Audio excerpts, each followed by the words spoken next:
Sports talk conversations with a good laugh mixed in. This is the Sports Talk with Thetford and Ashby podcast from Double T 97.3, presented by Cantex Roofing and Construction.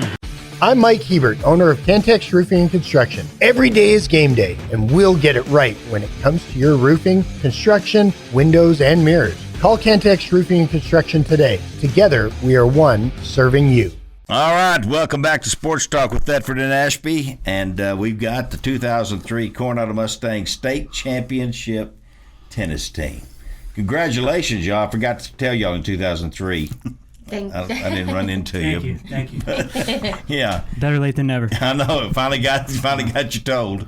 But it's really an amazing accomplishment. In fact, the first time for Lubbock ISD that a Lubbock ISD tennis team won state. Now, there have been individual state champions and double state champions, but for the whole team, it's a pretty amazing accomplishment. And did you know you were going to win it? No, we were not highly ranked going into it, and we had graduated a lot of talent in the previous years, and it was kind of a year where we didn't, we always had high expectations at Coronado, and Coach Carter always had high expectations, but as we got further and further into the regional tournament and then into the state tournament, we'd advance to the next round, and then there's just this kind of small thoughts coming in your head that, maybe we could go all the way, but it was still, a shock when the last point was won and we ran onto the court. So we were an underdog team, and all the pieces came together, and it just happened to work out. Well, let me tell you who we're visiting with. That's Craig Spearman, who was just talking. And Amy, he doesn't sound that stupid. You said that he really. No, I would never say such a thing. No, I know you're nice, aren't you? I try to be. Amy Blacketer is next. She was on. There were 18 on the team. 18 total. Correct. Yes. And boys and girls, and that's the team part of it. You gotta win both. You gotta score points to get it done. Sure. And then down here on the end.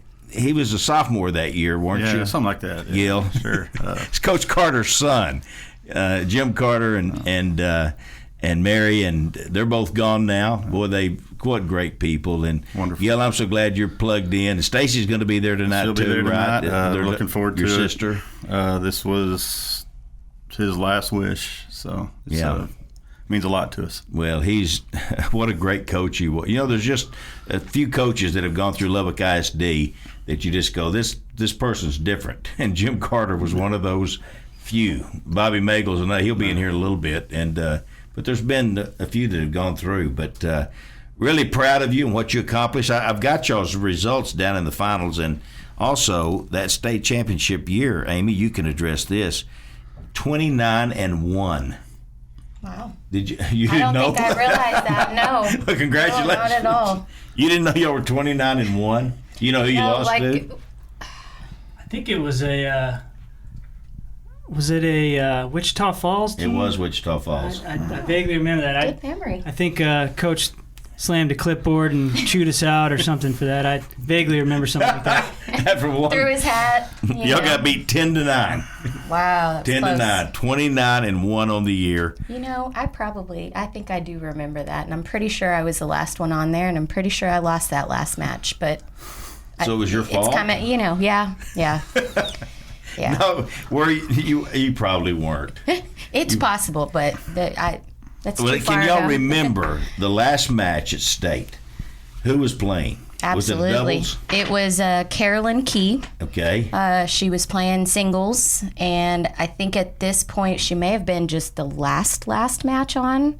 I don't remember if there was anybody else playing, so I already believe... had it wrapped up, though, didn't you? No. Oh, you didn't? It was not. No, she was the last match on, and her winning that last point was the most surreal moment. I mean, we ran out onto the court, and it was like it was slow motion. Yes. Slow motion and fast all at the same time. It was... like Craig said, we were definitely not expected to win. And every time we'd win, we'd be like, okay, we're getting a little closer here. How'd we win it? Yeah.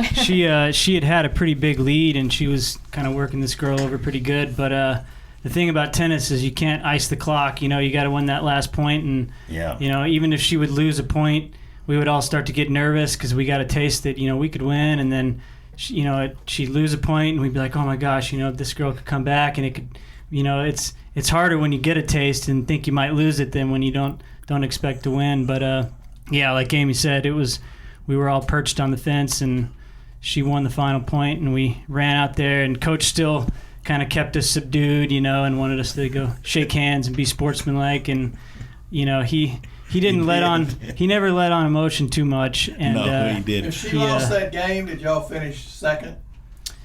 Yep, we would have been. Well, now y'all beat them 10-6. Y'all beat them 10-6, didn't you? So maybe there were a couple more on still. Sure, but from what I remember, those matches maybe weren't leaning in our favor, and so we knew that was a key match. That Plano West. We needed to win that one. You hear that name, and they probably Plano West sees Lubbock Coronado show up, and they go, "This is going to be so easy." For sure. And then you had Katie Taylor before that in the semifinals. Yes, we got to play them in Austin. They were not the nicest team. Thankfully, we had some absolutely amazing parents that were cheering us on the whole time, kind of getting behind us and really giving us that boost. We don't have the ability to have the big stadiums with all the fans and everything, and so those parents were very crucial in pushing us through and helping us. And I think almost winning that match was like our state. I mean, we were not expected to win that by any means, and so when we did, I think we thought, well, maybe we can do this. Maybe we can. Yeah, so and you did. Gil, did you go to these matches when they were? How old were you back then? You probably were 30s, busy. 30s probably. Yeah, had to be. I was already married. Yeah, you had a family. I went to a few. I didn't get to go to this one because we just had our oldest daughter had just been born a couple months earlier, and so. But it was big, and then the coolest thing of all, I think, is Carolyn is the daughter of Charles Key. Yeah, who was on my dad's first state champion. He's already he's in the Hall of Honor. So for her to have the clinching point, I think it was just full circle. It's pretty cool. I know, yeah. It's cool to hear that. There's been some families that have gone through Coronado High School and the ones that played they got the grandpa version of Coach Carter. He's not he wasn't. They think he was tough. Yeah, but how he was like in the 70s and 80s back then, and those guys. I was coaching at Coronado.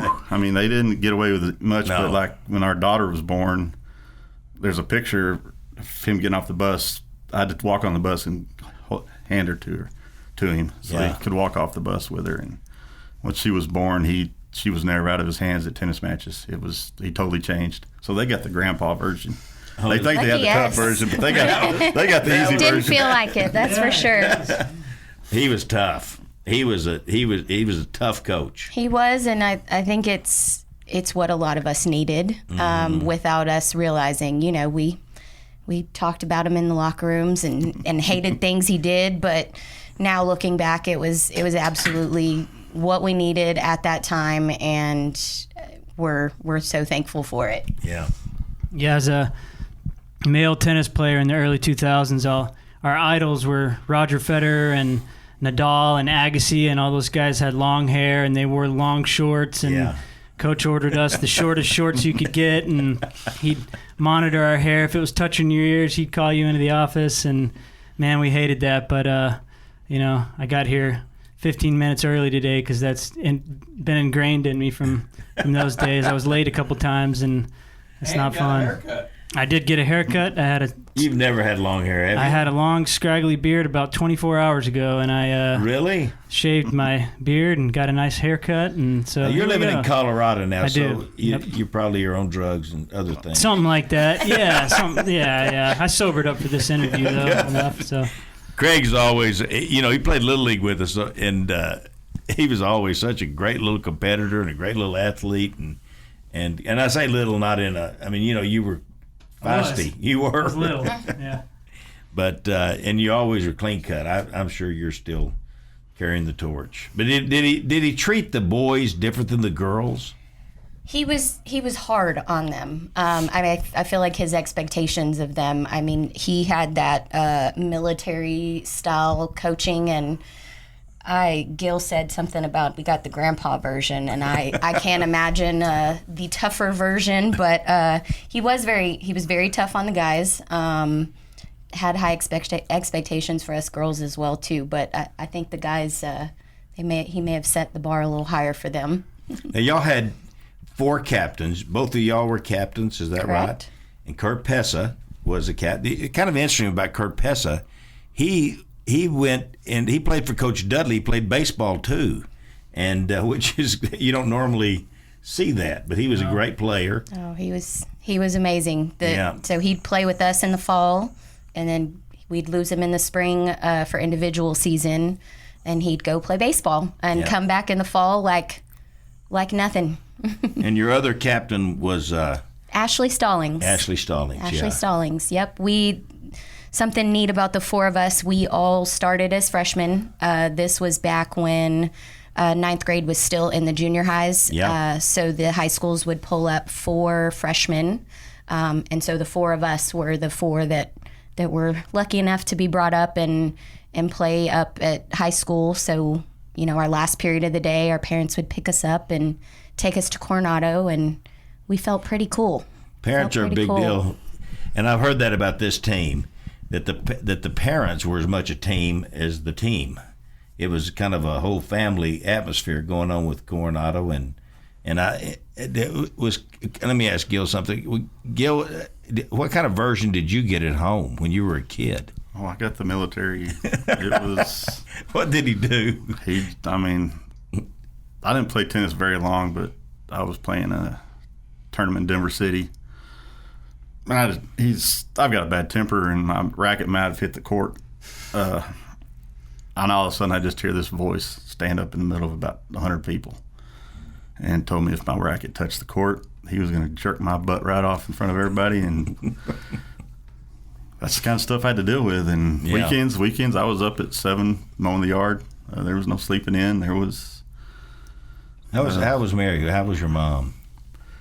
She was very sweet. She put up with a lot. Well, kids need at least one. They were perfect. They were perfect for each other because, he grew. When he started, they could practice till dark, and they would. Yeah. The kids wouldn't leave.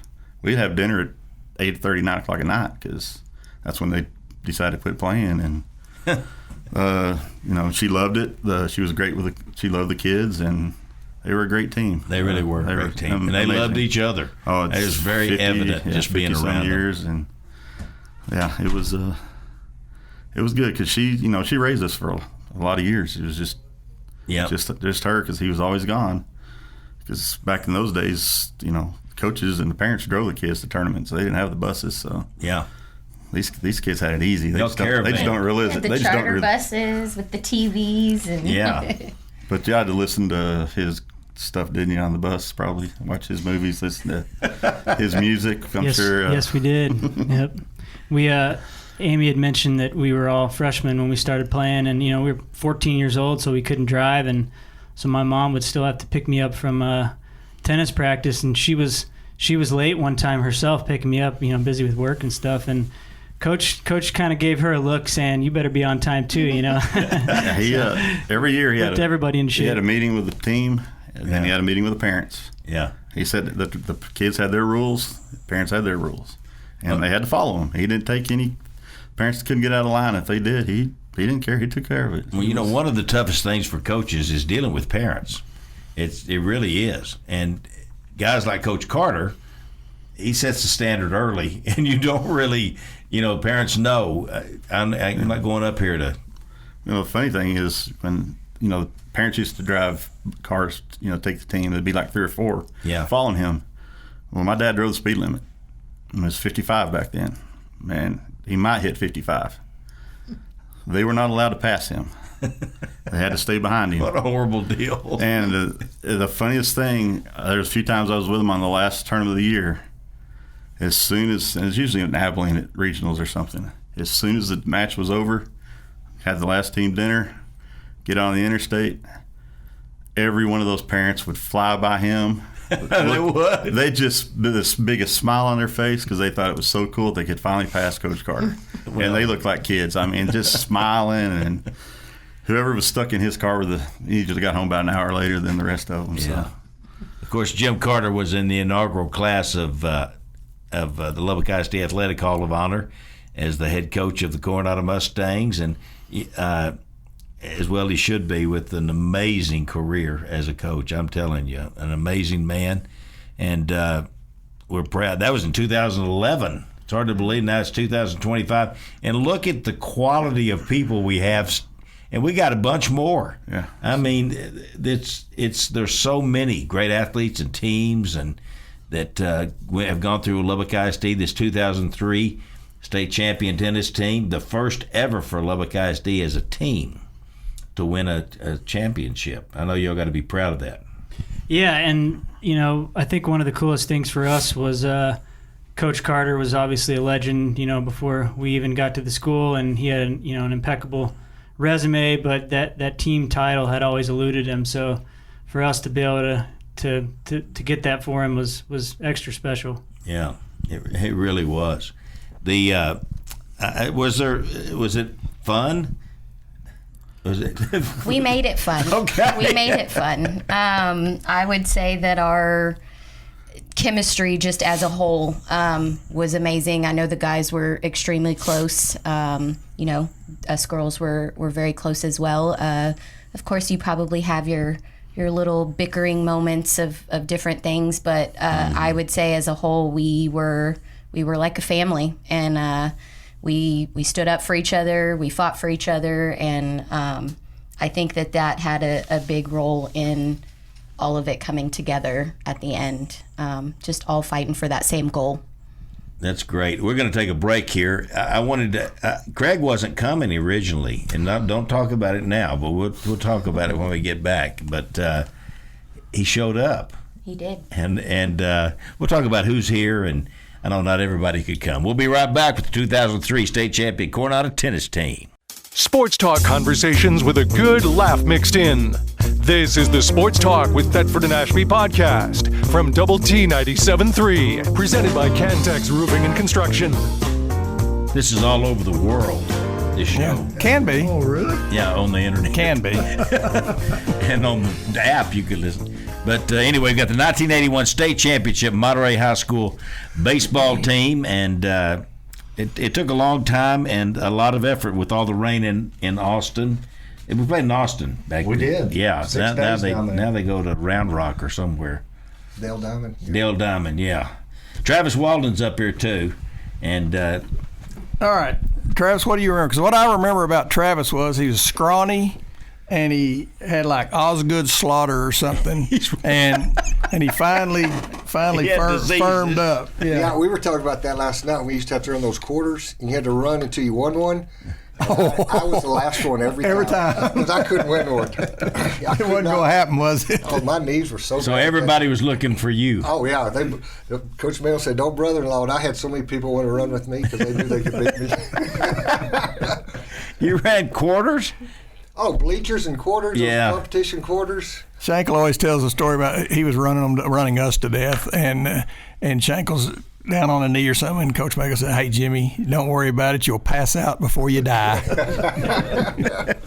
So anyway, Yeah. All right, what do you remember about that team, Travis? Other than that, you and Nathan were the two lefties that Coach was talking about. I know Nathan. I was looking at the other day. Nate threw 4 complete games in the playoffs.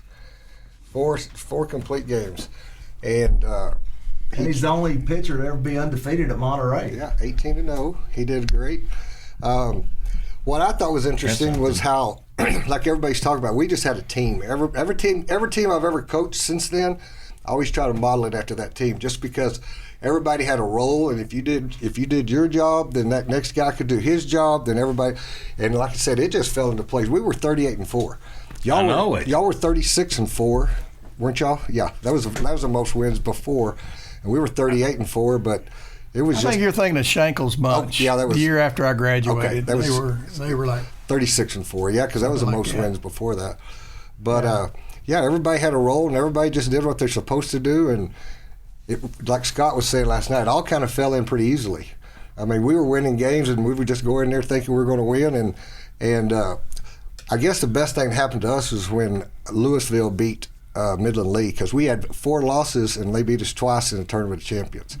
So when they lost, they did. Yeah, when they lost, and they took BP before us out here at Lowry at those days, and we go out there. They're sitting in the stands. Remember that, Coach? They had their shirts off. They were sitting in the stands with their shirts off, and they were just kind of hanging out, thinking they were going to just blow by us. Nate went out there and shut them out, and then we drove to Louisville, and it got rained out in Louisville, and then we ended up going back to Abilene at Rose Park. Have you ever been to Rose Park? That's why. Yeah. The only dry place? Yeah, because we just started driving around trying to find a place to play, and like I said, we went to Rose Park, and it was Chatfield, like in the old days. It was all Chatfield, and it was horrible. But we beat them over there. We beat them 7-1 there, and then went to Austin and jumped on Nacogdoches pretty quickly. And we didn't really have a hard game. No, as far as scoring. I mean, I think Nate said last night we were always on. Yeah, the last 7 games we never trailed an inning in any of the last 7 games. That's impressive. And like Coach said in one of the articles, we always wanted to be visitors, and so we would go score early and let them chase us, because we had a little bit of pitching. We had Did you lead off? I did my junior year, then I had knee surgery, and then Scott took over center field, and he led off, and he was going to break my stolen base record. It looked like, and then he got dinged up, and then we had to switch back, but it stayed. He got back in center, and I was in right, and we chased down a bunch of balls together. Did y'all ever race at practice? Who was faster? Faulkner would be faster than me. He was? Not by much. But Scott had the walk record at that time. Gus has got it now, but Scott had 32 walks, I believe, that year, right? 32, 34, and then Gus. Right in that range. And Gus has got it now, I believe. Well, Scott would be chasing down balls and look like an acrobat out there doing flips trying to catch He him. could be on that bananas team. He had those long legs, and he would just get on his horse, and he'd slide and catch. He'd look like Willie Mays out there just catching everything. Scott, get on in here and join in on the conversation. Play center field again. Maybe that's amazing what you did. For a second? You bet. Yeah, I had a good year in center field that year. Just everything seemed to kind of come easy with it. These guys throwing strikes. That mic close. I didn't have to worry about the guy. You know, they weren't going to strike out a whole lot, so we were always ready out there. And the balls were coming left and right. I had Hatch over in left field and Faulkner over in right, and not much got past us. Yeah, so it doesn't sound like it. Made it fun, and it just one of those things where things just fell into place, and it just seemed easy. And like I said, every game we went into, I don't recall we never went into it getting nervous, thinking, "Man, this team's really good." It's like you just kind of went into it thinking, "Well, we'll find a way to win."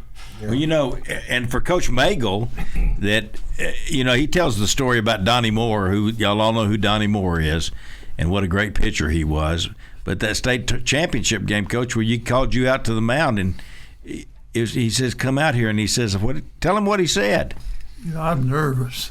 It's 4-3 with the bases loaded or something like that. Monterey's up. Coach Bagel said, "I'm nervous too." Yeah, he did. I said, "I'm nervous too, but you're going to go strike these next 2 out and we get out of this thing." I'll be angry he didn't do it. Well, he wasn't nervous with y'all. It was just every time. They had their 2 good hitters, Gidding and another guy hit behind Gidding, and they were outstanding. They're college kids. Yeah. And he struck out both of them. Struck them both out. Yeah. That's because you told him to. Yeah, well, he usually did what I said. That's right. Has there been some coach that really didn't do what you said?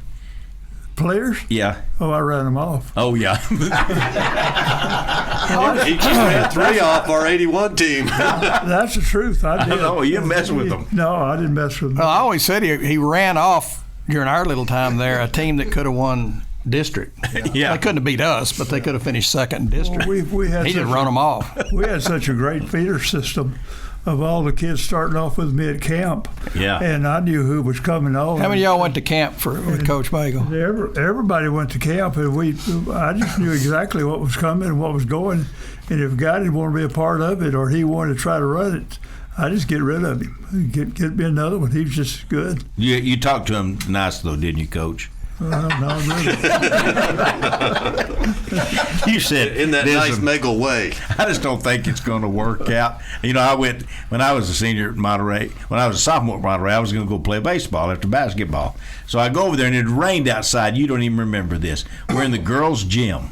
This was before woke, so it was still the girls' gym, and we're in there, and I bet there's 100 guys in there, and we got wiffle balls, and they're going everywhere, and I'm just like, this is ridiculous.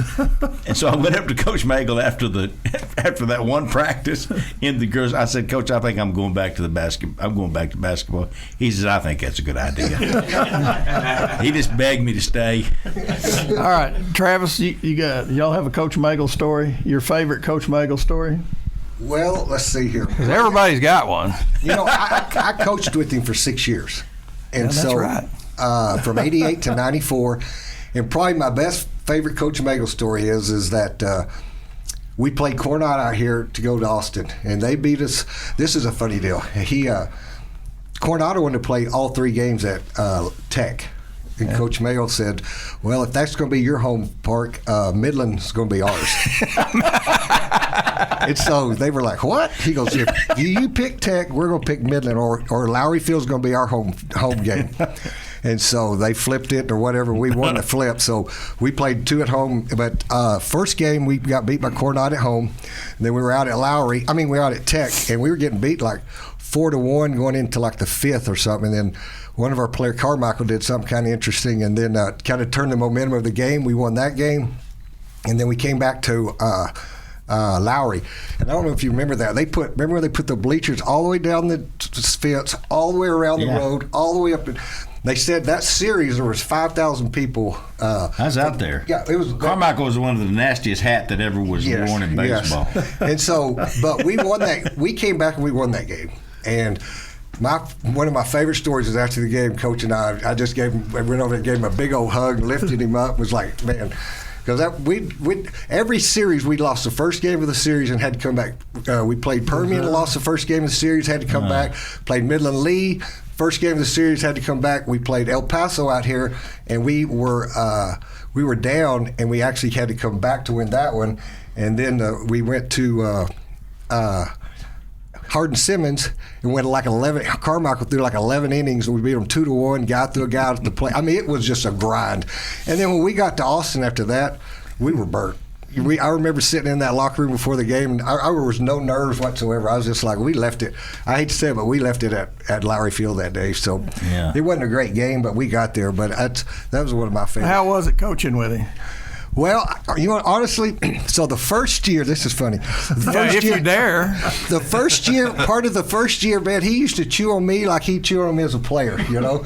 And I was like, dang, I was telling my wife, she goes, well, just suck it up, get it done. So it was about 3/4 of the way of the year, and he sends me out to go do a little scouting report, and we went and scouted somebody. We come back, and I nailed it.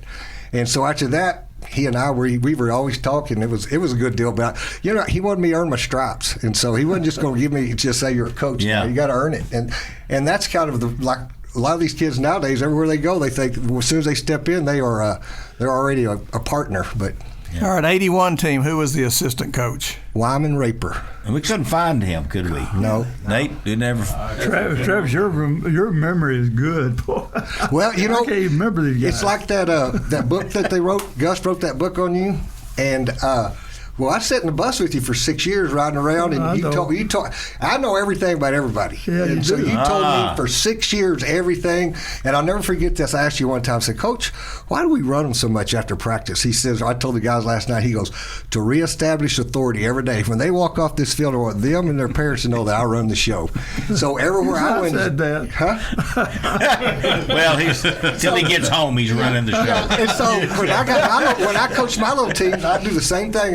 And I never told anybody that, but he always told me that. I was like, well, if it worked for him, there's got to be some value in that. All right, running story real quick. We're running. He'd run us to death too. Y'all got a little easier because he had kids and all that, but he didn't have anything to do with us. He didn't have anything to go home to hardly. We're running, and this guy, we had Skinny Bobby and Fat Bobby. Fat Bobby just is down, and he's 200 yards away, but he's down. We used to call it to the road and back. To the road and back. Yeah. So anyway, Bobby's about 3/4 of the way to the road, and he's laying there, And they go, Coach, Fat Bobby's down there. He said, yeah, that's all right. He'll get up. And we all went in and left Fat Bobby out there. I heard Coach Magel went on home. I waited for him to come upstairs. Okay. Oh, what'd you do when he got upstairs? Shoot him out. Oh, I thought you cut him. Chewed him out. I think you cut him. When he finally got up the stairs, he cut him. Come on. So, anyway, all right, Scott, what's your story? I was pretty fortunate with Coach Magel. He kind of seemed to take a liking to me. He really wanted me to play shortstop when I came out there. It was me at short and Sean McLean at second base. So we worked together a lot, and Magel's hit me fungo. I bobbled so many balls, but I was hitting well, so he just said right field, and that's how he ended up out in the outfield. I'll put you in center. I played right field as a junior with Faulkner really? out there. I played center as a senior just because Faulkner was hurt coming in. He got hurt in football. But try to run over somebody. Yeah.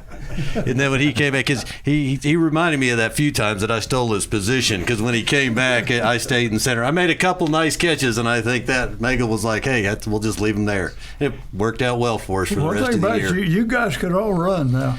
Y'all can run the gaps. And it's your fastest team ever, right? Well, there's one of them. Yeah, I can't imagine anybody. Well, if Tommy McIntyre was fast. Hatch was the slowest one in the bunch. Oh, he was? Yeah. Hatch, get over here. Yeah. Defend yourself. I can't right. I can't defend that. That's Scott Reed up here. He's passing the torch. Anybody else want to come stand behind? Yeah, come on over here. I don't. All right, Hatch, give us a story. Guys, give us your memories of '81 or Coach Magel or. Well, as Coach said, I could run a little bit, but I couldn't run like the other two guys in the outfield. They should have put me between the two, so nothing would have ever failed. But like I say, Scott caught a lot of balls that I probably should have caught, but I couldn't get to them. So you're modest. You could get to them. Thank you, Coach. I appreciate that. Well, do you have any Coach Magel stories, or do he always treat you with the utmost respect? He always treated us all with respect, but it was tough love. It was tough love. It was tough love. He would, again, run us till we dropped, and then we'd all get up. Wait a minute. You guys are in such good shape you never did drop. Well, at the first of the year we would drop, but by the end of the year we were in great shape and we never dropped. That's true. Did y'all ever have to run the bleachers? Yeah. We talked that about ought to be against the law. It is now. Yeah, it probably is now. So. But no, he always made sure his team was prepared and in shape. Yeah. There's no doubt about that. A guy like me couldn't coach nowadays. No. Yeah. I mean, in jail. The inmates. Yeah, the inmates are running asylum. Yeah. It's those guys making more money than the coaches. Yeah. It's a tough league. I don't know how they do it. No. Yeah. I don't either. They don't do it the way I did it. No, they don't. and a lot of you coaches, that's where y'all grew up coaching. And, I think you and Coach Mahaka stood in the gym all day and figured out crazy things to do. He had us going no, I wasn't crazy as Joe. No, you. No. It's hard to figure out what he was talking about, wasn't it? It was hard to figure me out, because I was only with him 20-something years. I know. I never did know what he meant. In 20 years. All right. Tell them who you are and. Yeah, I'm Tony Gonzalez. Story or two, I'm one of the table setters. No, one of the first memory I have of Coach Magel, we were in the gym, and it was me and Rick Dillman. We had just come on, and we were sophomores, and we were in PE. And so we were wearing our white T-shirt and our blue shorts, and Dillman and I said, let's go just tell Magel we want to play baseball. So we ran up to Magel. And he said, "You guys go back to where you came from." All right, wait. I'll tell you when you can play. No, hang on to the microphone. Oh, is that the end of the story? Okay. Much, yeah. All right, we'll be right back. Sports talk conversations with a good laugh mixed in. This is the Sports Talk with Thetford and Ashby podcast from Double T 97.3, presented by Cantex Roofing and Construction. All right, I was talking about Los Brisas Southwest Steakhouse out on 114th at Topeka. And I ate there this week, and it is delicious, I will tell you. It is, and really unique. They got those falls. It's out in the falls, and they got that waterfall over there, and you can eat outside, inside, sports bar, everything. It is absolutely one of the finest restaurants in this part of the world. Get your reservation if you're going over there, because you'll need it. All right. And also, let me tell you about Lubbock Truck Sales. This is, and I didn't know this, but they do big rigs, trucks. You know about this, Jimmy. Big rig. You know about Lubbock Truck Sales. He bought a jillion of them from them because they take care of you. And here's the other thing they do, which I didn't know till recently. All these school buses and these team buses that schools have, they're one of the few people around that can work on them. And they can come get them, bring them in. They got the big bays. That's Lubbock Truck Sales. So all you people out here, everywhere, down the Permian Basin, up here, Lubbock Truck Sales can help you with your buses when they break down. It seems like they do every now and then. All right. Now we're set. Jimmy, you're going to come in here in a minute, aren't you? Yep, somebody said. Yeah. I'm trying to be quiet. But we got Rocky Albertus here, and he's going in tonight into the Lubbock ISD Athletic Hall of Honor for Monterey Baseball, and played there from 72 to 75. 73 to 75. Well, you were on the varsity? Yeah, all 3 years. Well, we got you to 72. So you didn't play in 72? No. He's a sophomore. I was in ninth grade. Oh, you were? You weren't good enough in the ninth grade? Wasn't good enough. It didn't matter back then. Ninth grade was junior high period. Erica Valek, they moved him over. And there was another one. Time. Amanda's did different it. Time. Yeah, back then. We're talking about the 70s. There was none of that. Yeah. None of that kind of stuff. Couldn't happen. Here's that ball out of sight. I know it. No, I hit it a long way. Is he the longest? Oh yeah, biggest long ball hitter. Yeah. 15 home runs your senior year. That's still a record. It is. Out there at Larry Field, he hit it over the driveway out there. That on the left field line, there's a street. Yeah. He'd hit it over the street. Oh my gosh! I mean, he had consistently. Power. We was playing up there at Cap Rock. left center field fence, 385. They have a track, 6-lane track, and a football goal hanging out there. I saw him hit it over at the goalpost. You remembered that? Yeah, I sure do. That's a game I got thrown out. I got ejected from the field. You and Larry both. Why did you get thrown out for? Because they were putting the pants on us behind the plate. They were screwing us, pardon my language. And I asked Rocky after the game, I said, why didn't you get in on that? And he'd already hit one home run. He hit the second one where you're talking about. And then we'll tell him how. And he said, Shankle, I wanted to hit one more time. I wanted to bat. Didn't want to get thrown out. Did you get thrown out at Carrollton? No, sir. I hit the home run. We're going to have to get Jimmy over here. Carrollton, I can't remember. Somebody was going to talk anyway. Nobody at Carrollton. Ashby got thrown out when we played Midland. Yeah. Oh, I had a catcher get thrown out at Carrollton. No, it wasn't me. We beat them at Rivershaw Park. Yeah. Then we beat him at Larry Field. Boy, that's a hitter's ballpark, Rivershaw, without a doubt. That's a bad box. It was. It's nice. All right, I talked earlier about Travis and Nathan's sons playing together.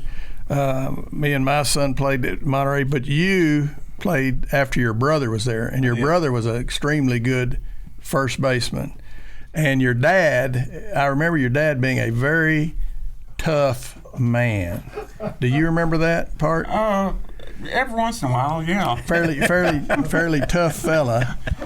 But RK was tough, boy. But you knew what you were getting into when you came to Monterey because Barry had been there. I had that benefit. And Barry was an extremely good first baseman too, wasn't he? He was. Okay, and then you were a first baseman. He was a left-hander, and I was a right-hander. Okay. But that was quite a benefit, seeing being able to see these guys several years before you, and they were good, yeah. And I saw a lot of these guys that in their age group that could have gone on and got a college scholarship, but they got hurt in football. They blew a knee out or a shoulder, and I realized at that time that the best thing for me to do is to go baseball. And you made a good choice. And Jimmy had already made that choice, a year before. But it was the right move. Yes, it was. For Monterey Baseball, too. Yep. Is that Mike working for him?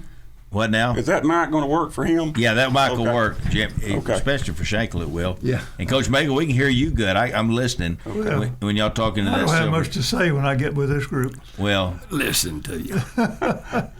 yeah. All we have is admiration and love for you. This guy can tell a lot of stories on me because I had him 3 full years behind the plate. Yeah. He heard everything I said for 3 years. Yeah, and since I was 10 years old, they used to take me home in the old Ford. Maroon Ford. Yeah. Remember that one? Yes, you do. I remember that one. So Rocky and I were talking on the way up here. He hits 15 home runs his senior year, and his team, and we hit between myself, I hit 12, which was a record for a year till Rocky broke it, of course. Larry hit 7, Rocky hit 9. We hit 28 home runs in my senior year. Rocky hit 3rd, I hit 4th, and Larry hit 5th. So they didn't want to pitch to Rocky because of me. They didn't want to pitch to me because of Larry.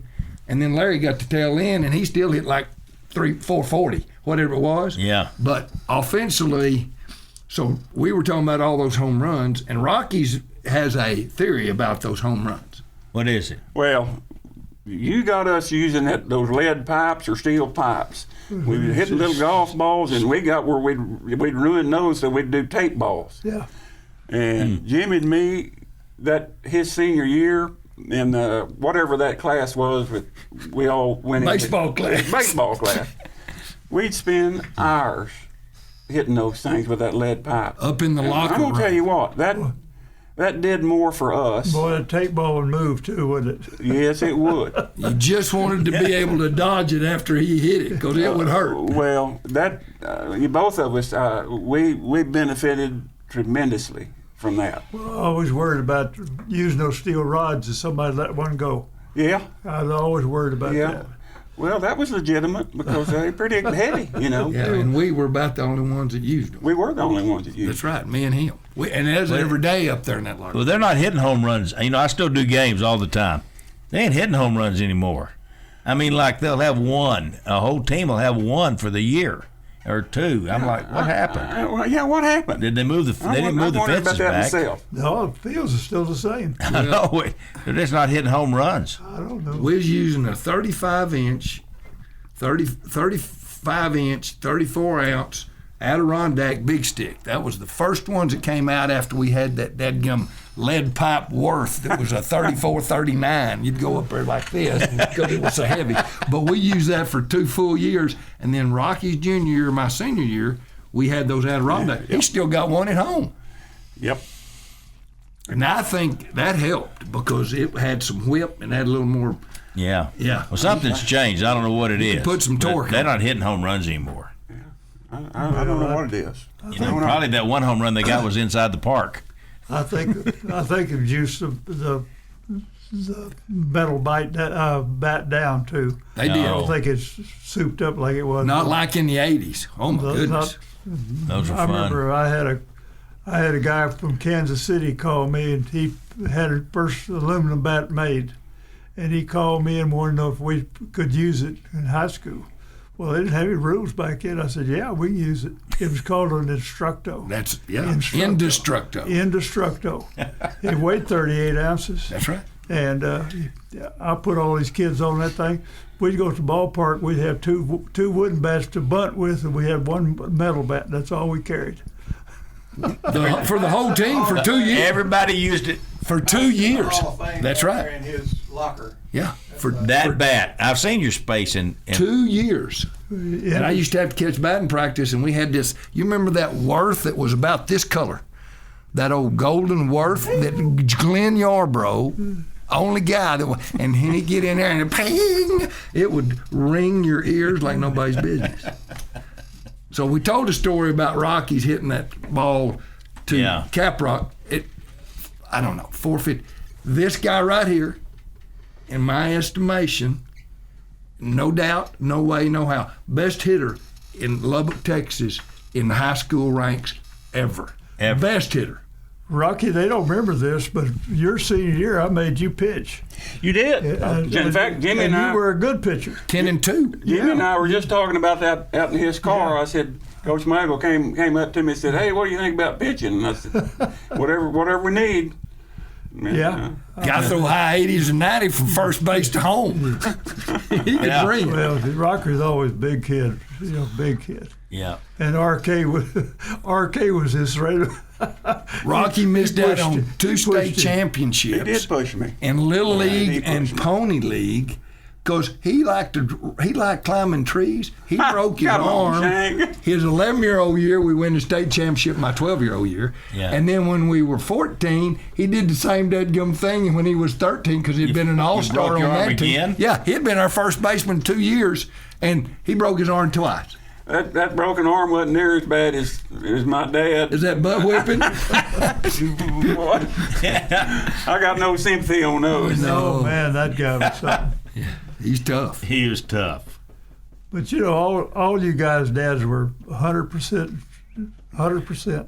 Yeah. I remember what they backed the coaches back then. They backed me 100%. You better believe it. Then they go home, they get rid of you guys. But that's the deal. Back in those days, I mean, you got more trouble at home. But nowadays, the parents are up there trying to sue you or something. Yeah. Exactly, and the coach is always wrong. Yeah, coach is always wrong. Come on. My dad's motto: you get a spanking at school, which I never did. You get a spanking at school, you're gonna get 3 back here, and I didn't want any of that. Yeah, well, that's the way. Neither did Rocky. That's the way it ought to be. And we've gotten so off track. Coach, could you come back and get everybody in shape? Could you come back and get our country? They wouldn't hire me nowadays. Yeah, I was too black and white. Yeah, he was either right or wrong. There wasn't anything in between. Well, that's If you didn't want to be with the right people, you didn't belong with us. We got rid of all the guys that didn't want to be there. And that was just me from the time I started till I quit. And some pretty good ones. Yeah, that's what Gary was saying earlier. That the guys that ran off could have finished second in district to y'all. Yeah, that's a lot of truth. A lot of good athletes. Yeah. There's such great memories, aren't they? I'm telling you, Monterey Baseball, it was, it's legendary, and there's so many. I remember every year y'all missed graduation because you're somewhere, you're getting back. We had to change graduation. They had to extend the yearbook and do another little supplement to put in there for baseball and track, but it's just something else. Yeah, but then I don't know if like you say, Rocky hit it as hard or harder and farther than anybody that's ever played baseball at Monterey High School ever. Yeah. Bob Fanning could hit a long ways, but he could not. Rocky. Not even close. No, not like Rocky. Larry Horn was a big kid. Yeah. But he couldn't hit like that. He hit like 4. I remember. I think I beat him 3 points our senior year, but Larry was leading going into the last game. He was. He was leading an average in 74 going into the last game. So I got a 1 for 4 and he went 0 for. That's right. That's exactly. I had a double, a 1 for 4. I didn't even realize I got a hit in the state tournament. Well, I tell you, there weren't many hits. I looked at there weren't many hits. Richard Bowles got the big one. I tell you what, we went in there. In my opinion, we were flat as we could be. We weren't playing near how we could play because we had that big series with Carrollton. That's tough. Yeah. Yeah. Well, let me ask you this. All right. So Richard Bowles.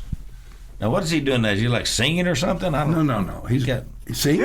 Yeah, he is. Oh, okay. Yeah. I didn't. Come on, get with it. We just saw him. No, that was a year ago. Well, yeah. Yeah, he is. All right, so coaches, y'all need a hit. You're behind, and coach calls Richard Bowles and says, "Get your bat." Pinch hit. Hit a 3-run homer. What I know. What did y'all think? He knew he could do it. I guess. I was starting to scratch my head a little bit at that point.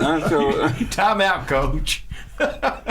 Not about letting him hit. About we weren't getting it done. Yeah.